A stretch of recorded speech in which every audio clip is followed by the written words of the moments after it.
নমস্কাৰ মোৰ নাম মুস্কান স্মিতা বৰদলৈ আৰু আপোনালোকে মোক আৰজে মুস্কান বুলি জানে এইখিনিতে মই আজি বহু দিনৰ মূৰত ৰেডিঅ'ৰ পিছত আপোনালোকক এইদৰে সাক্ষাৎ কৰিবলৈ সুযোগকণ ভগৱানে আচলতে মোক দিছে আৰু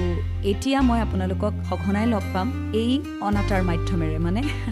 এই সেকেন্ড ৰেডিঅ'টোৰে Spotify আৰু ইউটিউবত তেনেহলে দেৰি নকৰি আজিৰ কাহিনীটো মই আপোনালোকক শুনাবলৈ বিচাৰিছো মোৰ এখন ছুটি গল্পৰ কিতাপ মোৰ বন্ধ কোঠাৰ হেৰুৱা চাবিৰ পৰা মোৰ বন্ধ কোঠাৰ হেৰুৱা চাবি ফাৰ্ষ্ট এপিসোড শইকীয়ানী বৰ্মা ক্ৰিং ক্ৰিং মোবাইলৰ স্ক্ৰিনত দেখিলো 95546... শইকীয়ানী বৰ্মাৰ ফোন হেল্ল' বৰ্মা বুলি ফোনটো পিক কৰোতে শুনিলো আন দিনাৰ দৰে বৰ্মাৰ হাঁহিটোচোন ভাহি অহা নাই কি বা হ'ল মানুহজনীৰ ইফালে অসুস্থতাৰ কথাটোৰ বাবে কি জানি গুৱাহাটীলৈকে আহিবৰ হ'ল চিন্তাই হ'ল মোৰ চিন্তাক কাটি কৰি তেওঁৱে ক'লে বৰ আমনি লাগিছে কিমাননো ডাক্তৰক দেখুৱাম স্লিপিং টেবলেটবোৰ খালেও ৰাতি নহয়চোন আজিকালি দিনতহে য'তে ত'তে শুই পৰো গোটেই ৰাতিটো ৰতনৰ কথাবোৰকেই মনত পৰি থাকে কিন্তু সিটো আৰু কোনোদিনেই মোক নকব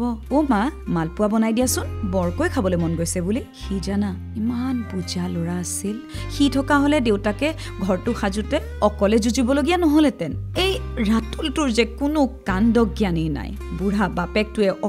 অকলে সকলোবোৰ কৰে সি মাত্ৰ বিচনাত মোবাইলটো লৈ সংসাৰৰ ছোৱালীবোৰৰ সৈতে নাজানো আৰু ফেচবুক নে কি তাতে কি কৰি থাকে তোমালোকতো বন্ধু তুমিয়ে বুজাবাচোন মই হাৰি গৈছো আৰু কথাবোৰ বেছি সিৰিয়াস হৈছে বুলি ভাবি মই ক'লো বাদ দিয়ক এইবোৰ কথা মাজনীয়ে আপোনাক বহুত দিন দেখা নাই নহয় আৰু মইও আমাৰ ঘৰলৈকে আহকচোন দুদিনমান তাইৰ লগত থাকিলে কি জানি আপোনাৰ মনটোও পাতল হ'ব মাজনী মানে মোৰ ছোৱালী মিছিকি তেতিয়া তাই 2 বছৰীয়া তাইক শইকীয়ানী বৰ্মা মানে তাৰ আইতাকে মাজনী বুলি মাতিছিলে আৰু তাইক সঁচাকেই খুব মৰম কৰিছিলে সেয়ে মাজনীৰ কথা শুনি তেওঁ ততালিকে কৈ গ'ল আইও মোৰ মাজনীজনী মই যাম ৰবা মোৰো তোমালোক দুইজনীকে বৰ চাবলৈ মন গৈছে পিছে আজি গাটো বৰ বেয়া ৰাতুলক ক'লো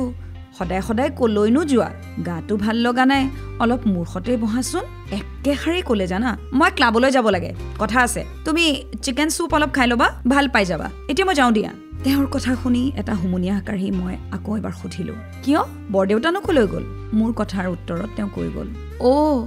তেখেত কিয় বজাৰৰ মোনাটোলৈ টাউন পালেগৈ আকৌ দৰকাৰী হওক বা নহওক কি তেওঁ কিবা মোৰ গা বেয়া হলেও ঘৰত সোমাই থকা মানুহ নে হেৰা মইহে অদৰকাৰী বুইছা এতিয়া কাৰো সময় নাই মোৰ সতে খন্তে কটো আৰু মই স্বতঃস্ফূৰ্তভাৱে কৈ গলো কিয়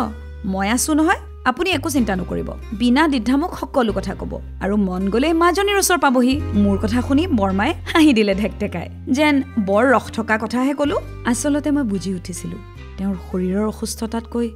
মনৰ অসুখ বেছি হ'ল মই বয়সত তেওঁতকৈ বহুত সৰু তথাপিও যেন তেওঁৰ বান্ধৱী হৈ পৰিলো সেয়ে তেওঁ গুৱাহাটীলৈ পুতেকৰ ঘৰলৈ বুলি আহিলে পুতেকৰ ঘৰত নাথাকি মোৰ ওচৰলৈহে ঢাপলি মেলিছিল মোৰ ছোৱালী মানে তেওঁৰ মাজনীক তেওঁ প্ৰাণ ভৰি মৰম কৰিছিল আমাৰ সতে একেখন বিচনাতে শুইছিল আৰু বহুত মনৰ কথাৰ ভাগ দিছিল কিন্তু কিছুদিনৰ পাছত তেওঁ ভগা মাতেৰে এদিন ফোন কৰি মোক তেওঁৰ বহুত অসুখ হোৱা বুলি কৈছিল আৰু কৈছিল মই তোমাৰ ওচৰলৈ সোনকালে যাম থকাকৈ যাম কিন্তু সেই কথা আৰু নৰজিল তেওঁ গুৱাহাটীলৈ লৈ অনা হ'ল ঠিকেই কিন্তু মোক আৰু তেওঁ লগ নাপালে কাৰণ তেওঁৰ হেৰুৱা চাবিপাত হয়তো তেওঁ বিচাৰি পাইছিলে আৰু বন্ধ দুৱাৰখন চিৰদিনৰ বাবে খুলি তেওঁ মুক্ত হৈ গৈছিল হয়তো তেতিয়াও মোক ক'বলৈ তেওঁৰ বহু কথাই ৰৈ গৈছিল জীয়াই থাকোতে যিবোৰ কোনেও নুশুনিলে কেনেকুৱা লাগিল কাহিনীটো মোক জনাবলৈ নাপাহৰিব আৰু লগতে নিজৰ যত্ন ল'ব ভালদৰে থাকিব আৰু হাঁহি থাকিব অতি শীঘ্ৰে মই লৈ আহিম ইয়াৰ দ্বিতীয়টো এপিসোড মোৰ বন্ধ কোঠাৰ হেৰুৱা চাবিৰ দ্বিতীয়টো এপিসোড শুনিবলৈ ৰৈ থাকিব এণ্ড ডু কিপ মুস্কুৰাইন